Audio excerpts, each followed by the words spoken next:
Welcome back to Fire Emblem Echoes, Shadows of Valentia. So, we could actually try to take Zofia Castle right now, but Desai and Slate are both there, and they're very strong, and our rating's only 585, so that sounds scary. Let's go to the tomb instead. Not so fast. Where do you think you're going? Don't you know whose halls this is? Huh? But I thought this was the... That's enough, Python. There's no call to play a trickery with our new recruits. Lucas, you ginger stud. You still draw breath. I was worried Desai's dogs might have punched your ticket to the boneyard. So, this sack of guts here must be Sir Grandson. Yes, he's the one. Is Sir Clive about? Yep, better shake your tail feathers. He's been waiting for you. Oh, hey, kid. I almost forgot. Huh? What is it? Terrors roam these halls. You'd best tread carefully. Terrors? What are monsters like those doing in your hideout? Well, to be fair, they technically got here first. We're just sort of borrowing their catacombs. Plus, terrors spawn in greater numbers the closer you get to Milla's power. Counting them down only makes room for new ones, so we just let them be. Why the long face, stud? Don't think you can handle a few creepy crawlies? Because if not, I don't know how you're planning to fight for the Deliverance. I'm just japing you.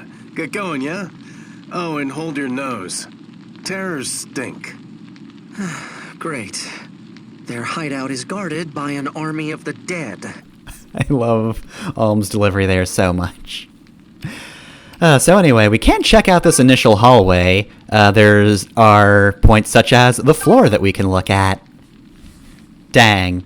Look at that floor. Oh, and corridor? Who could forget corridor?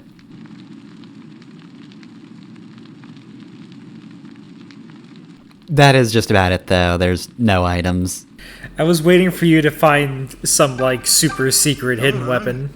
Sir Clive's in the chamber way in the back. Python, we know you're playable. Come with us. Now he's gotta stand guard here. What if somebody else comes in? They won't, but what if? Then they'll get killed by the zombies. It's why we leave the zombies around. They're extra guards. Alright, so second dungeon. What do you got first now, Got a monologue? These sprawling catacombs were built as a resting place for Zofia's most distinguished families. But now, their halls are clogged with the stench of the dead. Rotten corpses who have risen again as terrors. So yes, this would be our first proper introduction to terrors, if not for the fact that I played the Rise of the Deliverance DLC, and also did get murdered by a zombie in the other dungeon. But this is gonna be kind of a long dungeon here, so this is the first point where I'm going to speed the videos up, because, again, we've seen terrors before, and these are kind of samey battles at this point. If something happens, we'll slow down, but otherwise, yeah, just turtle. We're just gonna do a whole lot of turtling. Also, yes, you can speed up in-game, which is actually a very helpful function. If you hadn't noticed in the bottom screen, there are various commands. You can pause, you can skip the fight, or you can fast forward. Which if you're playing on your own, if you're playing personally, then absolutely do that. You can also press or hold the A button down to speed up combat, which is normally what I do in these games, because, you know, we all get impatient sometimes, but I think for LP's sake, I don't really like doing, or less LP's sake, more non-com sake. I don't like to have the fast forward. This is the first voiced Fire Emblem you've done, so I wasn't expecting these chipmunk voices, to be honest.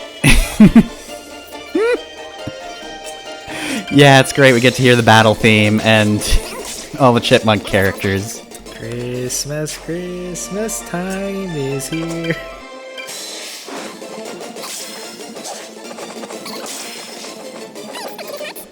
So yeah.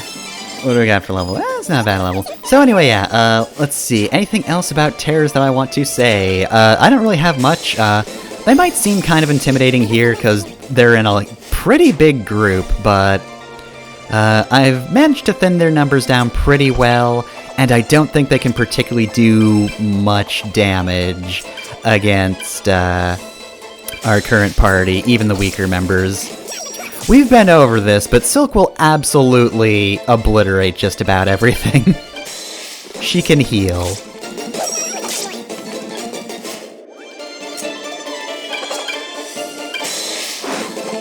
So zombies like this are in every Fire Emblem game, right?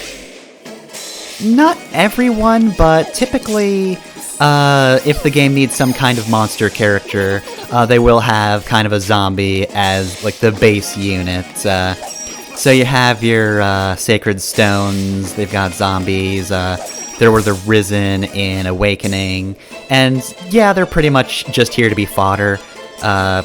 Usually in the Fire Emblem games where you can grind, I would say is one of the things.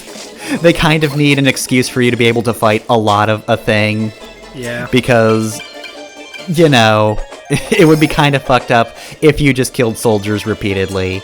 I mean, you can do that anyway, but yeah. For the sake of making you seem less like monsters, those are there. And it was sped up, but Gray actually got or has access to a promotion. He can become a Myrmidon. Nowadays, the Myrmidon class is its own separate thing from the Mercenary class, but back in the day, they were one and the same, more or less. Yeah, that was a weird thing about early Fire Emblem. Mm-hmm. And then, like many things in the series, genealogy rolled around, and Myrmidons were suddenly a thing, and based heavily on, like, Navarre's type of stat bases, where he's speedier, but less damaging. Yeah, Navarre is a gladiator in the original Fire Emblem, which is just fucked up and wrong. It's so weird. That man is a twink. You can't make him all big and muscular and have a big sword. And he's always been a twink, too. That wasn't a decision that came to later. Mm-hmm. A little harder to tell in the older games, of course. Yeah, but they had official art.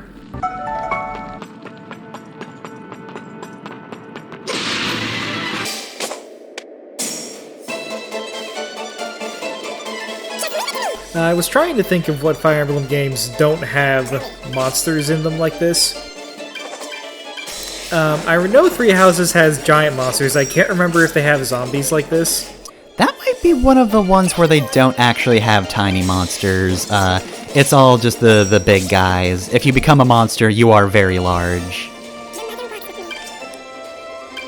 Usually, if you're gonna fight giant monsters and other things that are smaller, it's like thieves or something. Yeah. I don't think the usual games had monsters in them. Of any kind. Which game, sorry? Genealogy and Thracia. Oh yeah, Yggdrasil. Yeah, no, they don't have monsters because the monsters are just the people. Damn it. Sorry, I stole your joke. But yeah, original, both the original Arcanea games don't have monsters, unless you count the dragons, but I don't. Because dragons are basically just people, but on 4 legs, and kind of usually angry at humans. I actually thought the Arcanea games did have zombies. I didn't realize they didn't. Nope. No, it's just soldiers in those. Huh. So, that's the thing I didn't even realize Gaiden introduced. Yeah. It's a fair point. The terrors were in the original. This isn't a new thing. Even in the original, it still had the Fire Emblem plot of, like, politics gives way to supernatural bullshit. But you were still fighting people the whole time. Mm-hmm. But yeah, and I guess technically speaking, you can grind in the original Gaiden, so that just lines up. Like, yeah, you still have your disposable fodder. You have an excuse to kill things. And I can't remember if they're in the Radiant games. I don't believe so. They're not in the first 2 Game Boy Advance games either. So they're actually not as common as I thought. We really took it to them. Yeah, they're kind of 50-50-ish. You can tell which Fire Emblem games I've played. By how readily you can recall that, yeah. Yeah, Sacred Stones. I did play the original Gaiden for some fucked up reason. I mean, I feel like a lot of us tried Gaiden. How many of us stuck with it? Probably not a lot. I know I didn't. Gaiden was the one that played like Sacred Stones, and this was back when everybody hated Sacred Stones for being weird and different. Yeah, and Sacred Stones isn't even that weird and different. Yeah, now everything that people hated about Sacred Stones is standard in Fire Emblem, so I win. Sacred Stones was so good. Yeah, I'm actually kind of glad that was my foray into Fire Emblem instead of, oh god, is it 6? Blazing 7 Blade? is the 7. one. 6 is the one we didn't get. Yes, that's the one with Roy. But yeah, Sacred Stones is also my intro because I got on board from the 3DS Ambassador program. Oh, damn. I bought the 3DS on launch, and there weren't a lot of games which people complained about, so eventually we got some NES games, which was whatever, and then they released 10 Game Boy Advance games, and I was like, oh, cool, these all kick ass. I can't remember which one I bought first, but I did get Advance Wars and Fire Emblem around the same time. I want to say I got Advance Wars first, and then I picked up Sacred Stones, because I think I figured out they were the same developer. Yeah, a friend of mine actually had Sacred Stones when I was younger. I forget if I've mentioned this in one of my LPs, I probably have, but I knew about Fire Emblem, but I knew there was permadeath, so I was too afraid to play it. So I didn't for years. Again, until the Ambassador program came out and was like, well, I might as well. I got the game for free. Tobin's a sniper now. Nice, nice, nice. Or can be a sniper, rather. It's not instantaneous. Yeah, I remember the days when Fire Emblem Advance Wars just had a massive overlapping fandom and we didn't have to pick a fucking side. Mm-hmm. I really hope Reboot Camp does well. Oh god, it'll probably be out by the time this video goes up on it. It might be. I forget when the changed release date was. Initially, it was supposed to be released in December, in which case it absolutely would have been up before the LP even began, but... Hopefully that does well enough to, like, revitalize the franchise, although maybe they just don't have any more Advance Wars ideas. We said it post-apocalypse, and that was it. That was the last thing we thought to do. I mean, even by Dual Strike, it kind of felt like the new weapons were getting away from them. Mm-hmm. You make it look easy, Alm.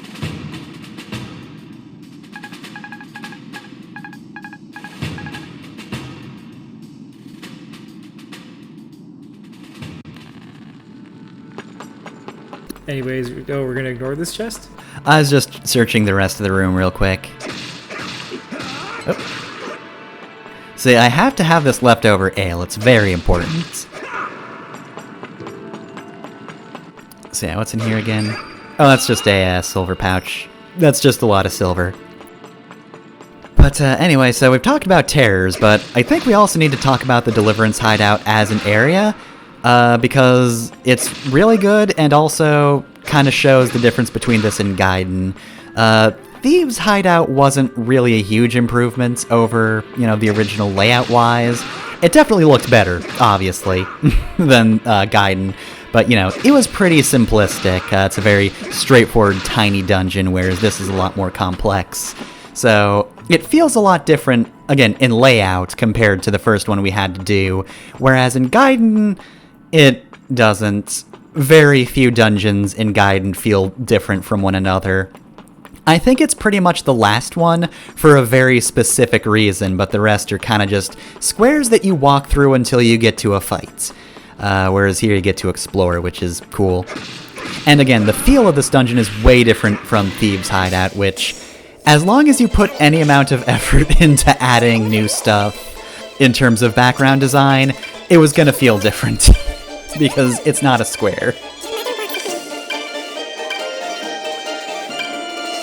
Here's me showing off warp. There you go. Accidentally opening her up to massive damage.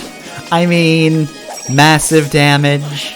And now Cliff has to be a bodyguard, which is not a role he's suited for. I can set people on fire. The terrors really aren't so bad at this point, and besides, clearly these zombies want to go after Claire for some reason, even though she has the, weapon that kills them, specifically? They're trying to get that away from her. You're a danger to the undead. Get rid of that. We don't want it.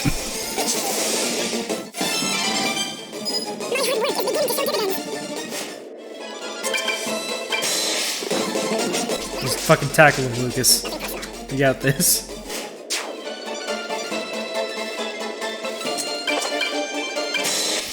But yeah, exploration is something I extremely don't mind in Fire Emblem.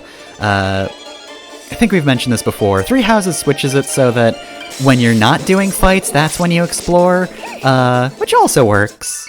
Oh, we got Windsweep as well. But yeah, I don't mind it here where there are dungeons. Admittedly, I would prefer a game which kind of makes more complex maps for the dungeons, like maybe just add set maps that you can replay like in future visits, but I don't mind like more set fights if they make the arenas a little more dynamic. Because the overworld's cool. Unfortunately, the battle areas are kind of just squares still. Yeah. But that is a bit of a problem that Echoes has in general. It's a good thing that combat flows well, because you might have noticed so far, we haven't had very complex fields, really. We mentioned this before. I should also mention, back there we got Windsweep, which is a specific skill. It's actually pretty good because I think it increases crit by 10. However, the most important part is it prevents the enemy from counterattacking, so that's actually a pretty good skill to use. There is still a point to use it, even if you have better doubles than just a single attack from a skill. Though, given Gray's general defense and speed, you might not even need to worry about counterattacks that much anyway, but, it's case-by-case basis. And earlier, Lucas... Oh, hi, you're new. Here's some Bone Walkers. They're kind of like the normal Revenants, except tougher. They've got swords, their heads are on fire, and they're hardier and have more HP, do more damage. But they don't really do anything fancy. They're just the indication that you are facing tougher zombies, because they're skeletons now. And if there's anything I've learned from Dark Souls, it's that flesh actually holds you back. You are far stronger as a skeleton than you are just a flesh man. So remove that skin and get to killing adventurers. You're better off that way. That's another weird thing that's weirdly consistent among Fire Emblem. I don't know what it is with the Fire Emblem dev team that just made them go, yes, skeletons are stronger than zombies. The skeletons just drink a whole lot of milk, so their whole body becomes defensive. Zombies don't have anything like that, and I mean, if they drink milk, maybe their bones will get more defensive, but like, what bones are even there? They're probably also kind of soft.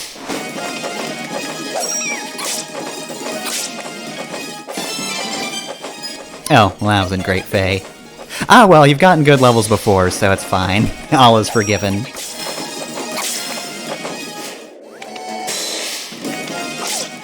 Also, dang, only a video ago I was worried about Claire, and her, low damage output, kind of low defense, but she's already doing decent damage, but also not taking any damage.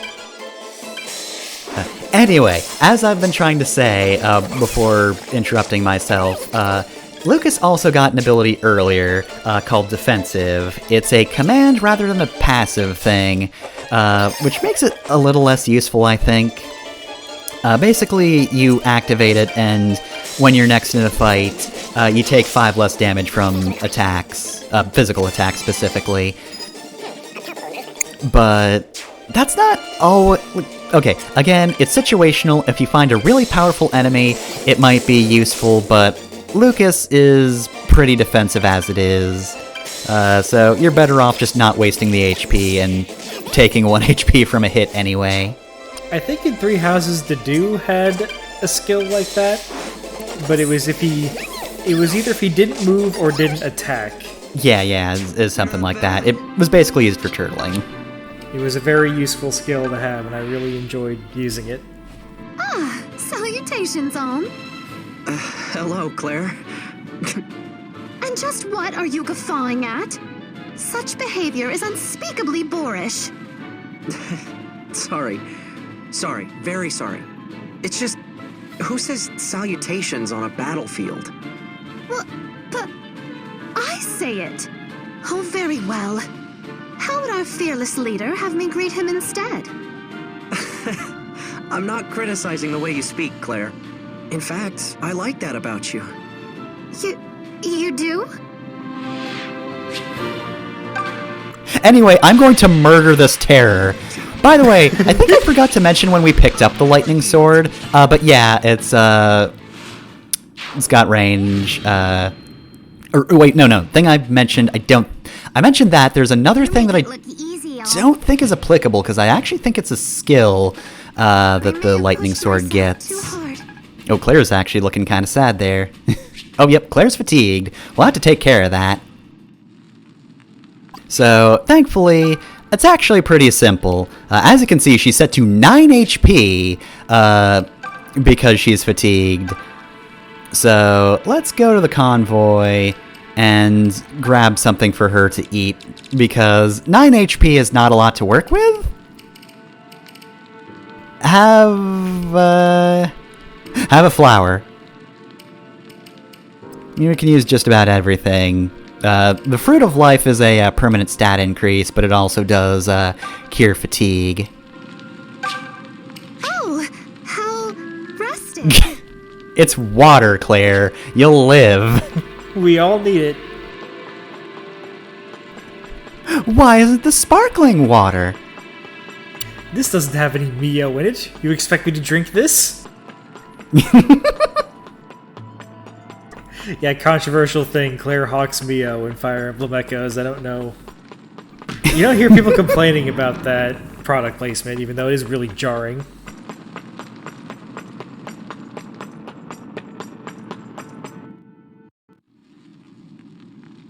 Claire! Brother! It gladdens me to see you safe. I couldn't bear to lose you, on top of everything else we have sacrificed. You look so pale, Clive. Forgive me. You must have been worried sick. But I'm all right.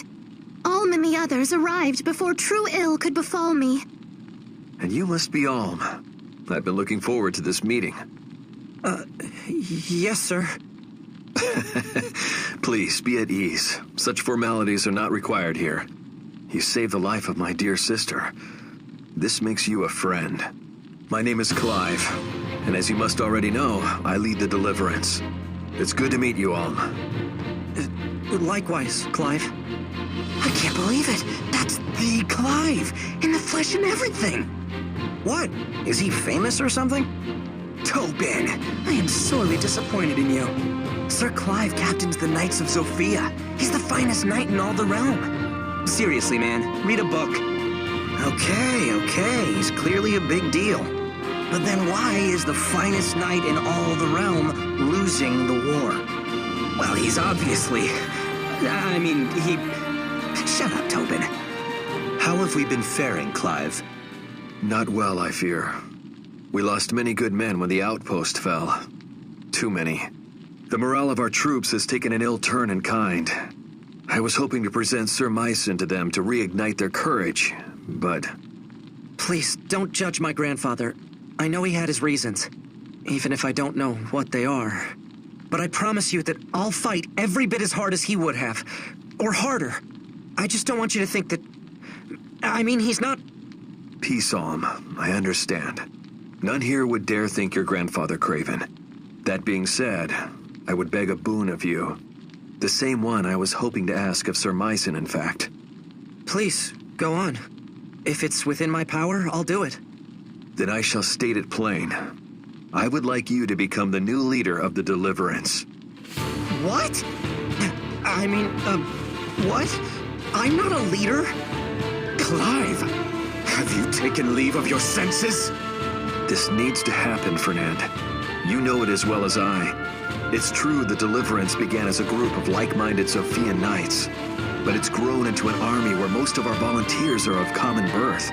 We share a cause, but little else. I know not how to speak to their hearts. Sir Myson began as a common soldier before rising to a knight and a count. His story resonates with these people. Do you not agree that his grandson is just the banner they would rally to? What fool would agree with that? If some ungrateful peasant won't heed your command, you sweep him aside. Think, Fernand.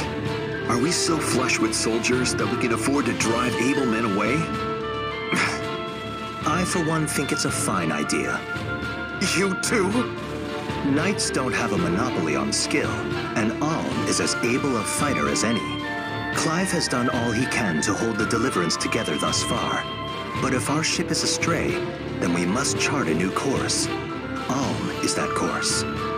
I'll rip that traitorous tongue from your throat! Then you'll finally have the truth in your grasp.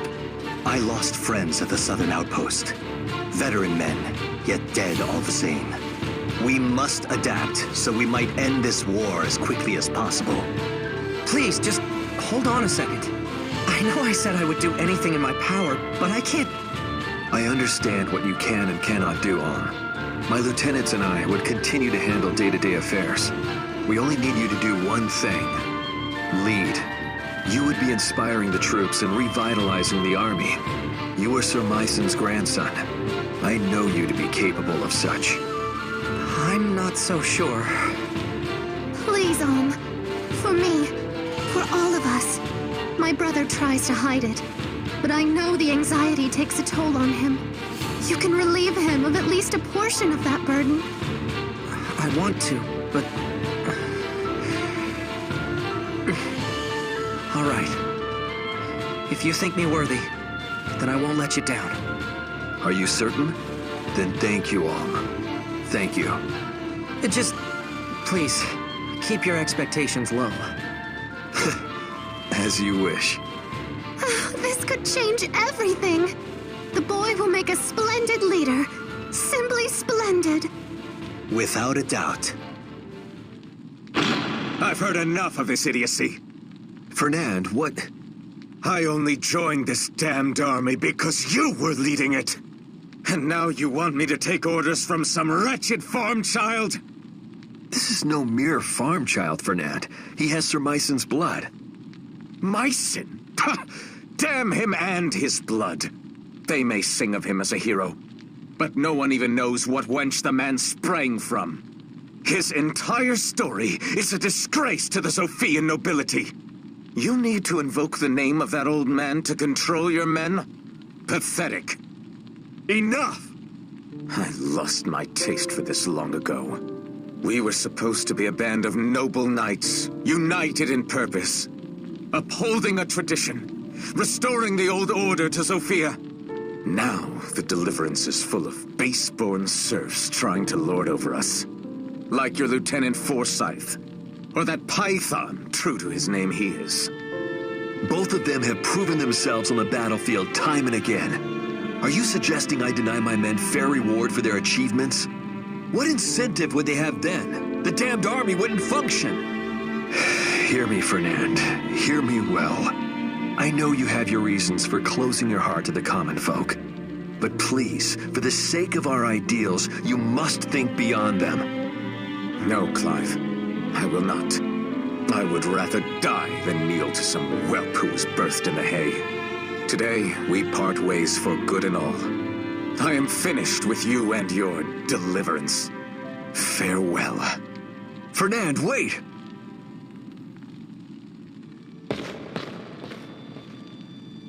Clive, shouldn't you go after him?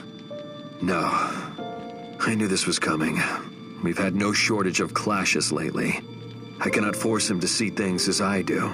So, well, perhaps it's better this way. Clive, I know it's not much in the way of comfort, but I'll do my best. Thank you, Alm. We shall march on Zofia Castle just as soon as you feel we are prepared. I suppose you must still have many questions about the Deliverance. Feel free to ask around to any of the soldiers here.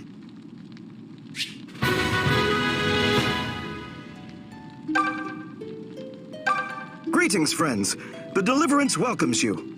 I am Forsythe, Sir Clive's lieutenant and advisor. Together, let us take back the castle and return Zofia to her people.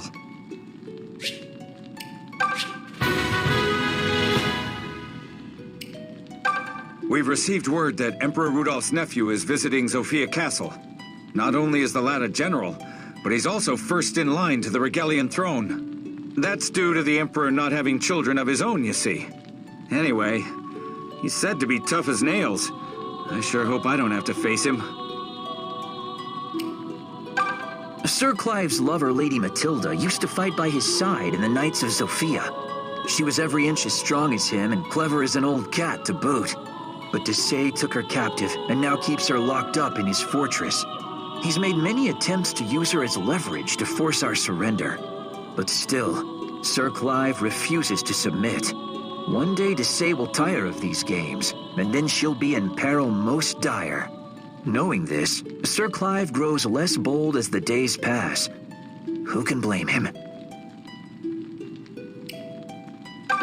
Fernand's hatred for commoners is understandable.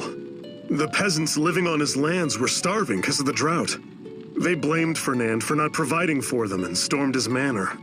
His family died during the attack. I mean, yeah, that sucks, but like, a terrible thing. Don't let that make you hate all commoners, maybe? Maybe that's a bad thing. Were they going for revenge, or was he, like, hoarding food? Yeah, that's the thing, like, I guess that we're supposed to assume that, oh, Fernand's family was like doing their best, and you know they were trying, but the unreasonable commoners just killed them. But like, Fernand is absolutely the type to hoard food. Yeah, we know nobility, you know, just in general sucks. Like in this game, it's been proven that nobility sucks. So like, look. His family dying sucks, and some of them were pretty young, but Fernand hating all commoners is, like, that's not an excuse for that. It's also just unsustainable. Like, you can't keep that up. Yeah, he tries to keep it up, and it just makes him petty.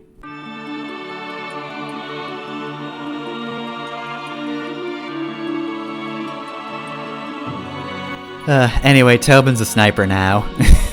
And better news. Alright, Tobin, 360 no-scope someone. I can do this. I can do this. The 2 extra defense is nice, but also bow range +2 now, and also he gets an extra movement, so pretty solid.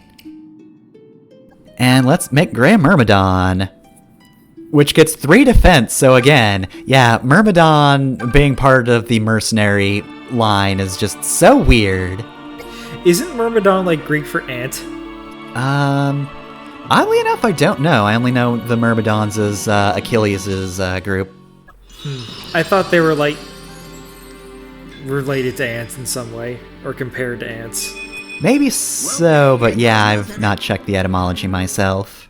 I just remember being a kid thinking it was a cool word. Oh yeah, absolutely. Just like, whoa, damn. He's not a swordsman, he's a Myrmidon. No idea what the hell that is, but it's cool.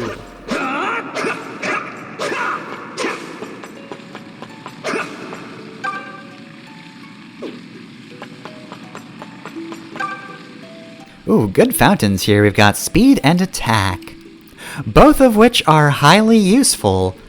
Also, it would appear both of which are not things we're hurting for. Yeah, I'd say speed is probably the thing we need a little more, but let's make Claire a little stronger.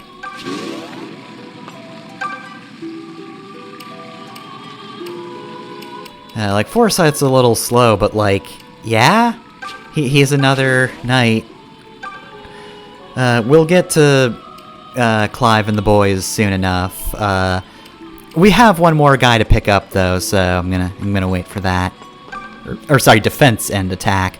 Okay, defense is also very solid.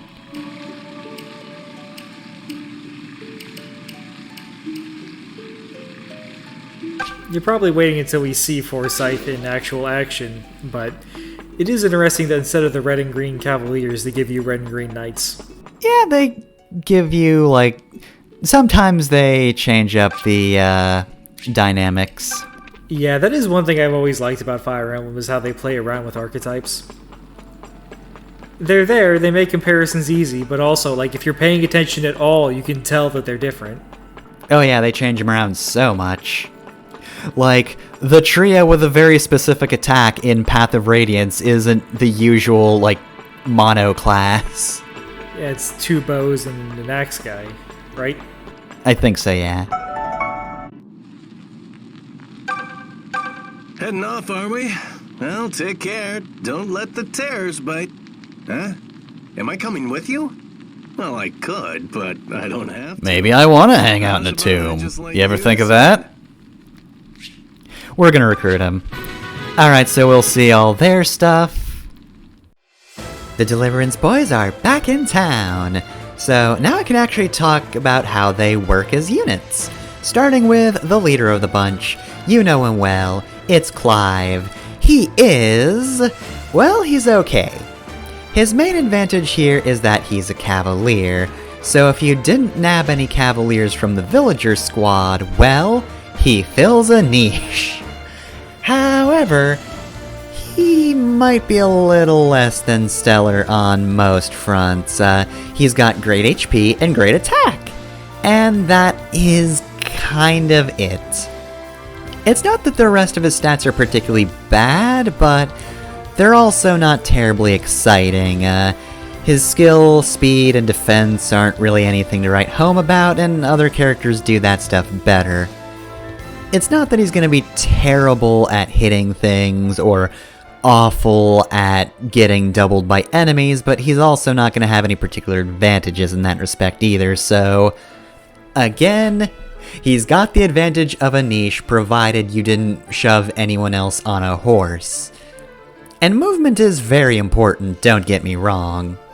But yeah, he really doesn't have more than just those 2 things, and that makes him kind of struggle to stand out otherwise.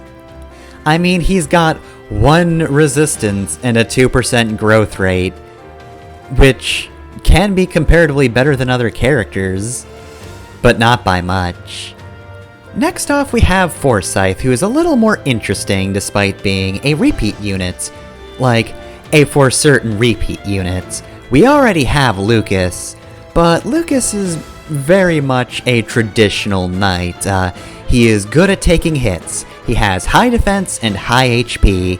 Now, Forsythe's HP and defense aren't terrible, but they're not really what Forsythe's here for. Because really, if he was here for that stuff, Lucas would have him outclassed. We've had him for longer, and he's really good at those things. Instead, Forsythe is better in the attack and speed department, so he can't take hits quite as well as Lucas, but he can take them well enough to still be at the front lines. He's just also better at hitting things than Lucas is, so... if you find somebody with amazingly high attack power who will just carve through your units, throw Lucas in there, and he'll be fine. But if you want somebody to be able to hit back pretty well, and again, this isn't that horrible unit-destroying character with the highest attack you've ever seen, yeah, no, Forsythe's good for the job. Oh, and in case you don't remember Lucas's resistances, oh, Forsythe's is so much better. Lucas starts with 2 resistance and only has a measly 2% growth rate, but Forsythe has a 3% resistance rate. Which, I need to say this again and again, but like, that's actually better than most characters in this game. And not only that, he starts with 5 resistance, which isn't half shabby. So if you need somebody to take a magic hit, well, I mean, you didn't let your Pegasus Knights die, did you? Because they're better at that sort of thing. But if they're on the other side of the field, Forsythe does an okay job at filling in for them. Oh boy, he is almost adequate at fighting mages. And that's better than so many other characters, which is very sad. It's Fire Emblem Gaiden, baby. And lastly, we have the guy who really doesn't want to be here. It's Python. So Python's fairly strong and very fast. Unfortunately though, he has a bit of a problem hitting things.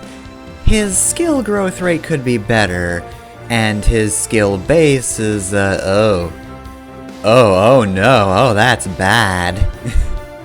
Yeah, so Python's got a bit of difficulty hitting things.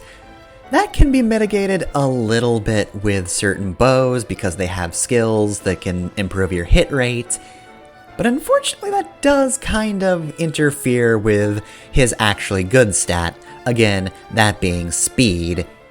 Python is very fast. His initial base could be better, but he'll catch up in no time. Unless you're unlucky. But provided that 50% does indeed come through for you, yeah, Python's gonna be very quick. Which means his chances to double gives him 2 shots at hitting things. I mean, it would be better if he had 2 shots to definitely hit something, but I guess you have choices. Either use his high speed to mitigate the low accuracy, or just use skills. You can't really use both, given the way skills work. Other than that, though, Python's fairly solid. He's got good HP, so he can kind of tank hits. His defense growth rate isn't great, but 5 defense is one of his better bases. So I wouldn't exactly chuck him into danger, but he can hold his own for at least a little while, and he's not bad against other archers.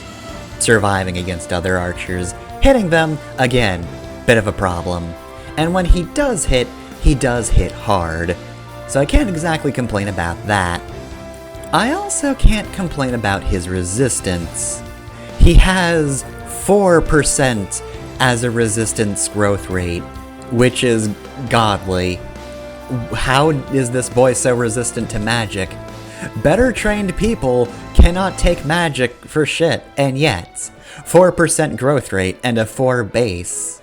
I mean, I guess theoretically he'd be okay against mages, but he's an archer. He really shouldn't be in range of mages. He can just be outside of their hit range just fine.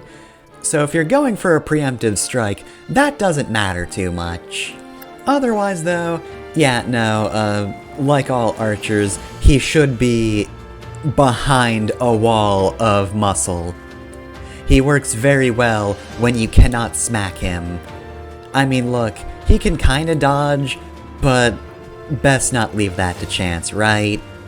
Just have him shoot people from a distance, and hopefully he can hit that Barnes broadside.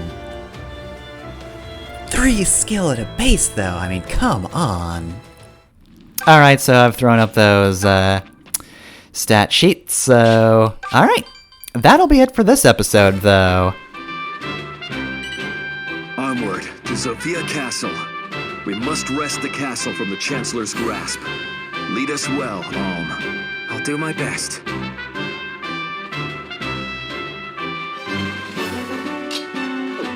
So let's see, what do we have for the end, though? Oh, that's right, I think I'm just going to equip everything with things and also show off the stats for the non-com version. But yeah, Forsythe, Python, and Clive all have their own special items. We also have the extra Fernand's Lance, but as you might have noticed, Fernand's not here, because he had a hissy fit.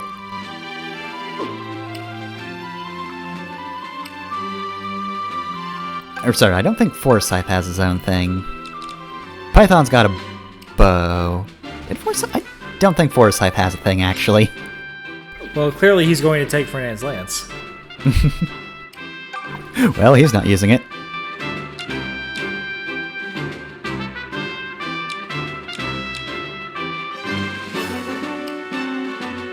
Nah, he'll take the leather shield. He's a knight, he's gonna use the shield. That's just how these things work. What is the point of you getting the lance if you're not going to use it?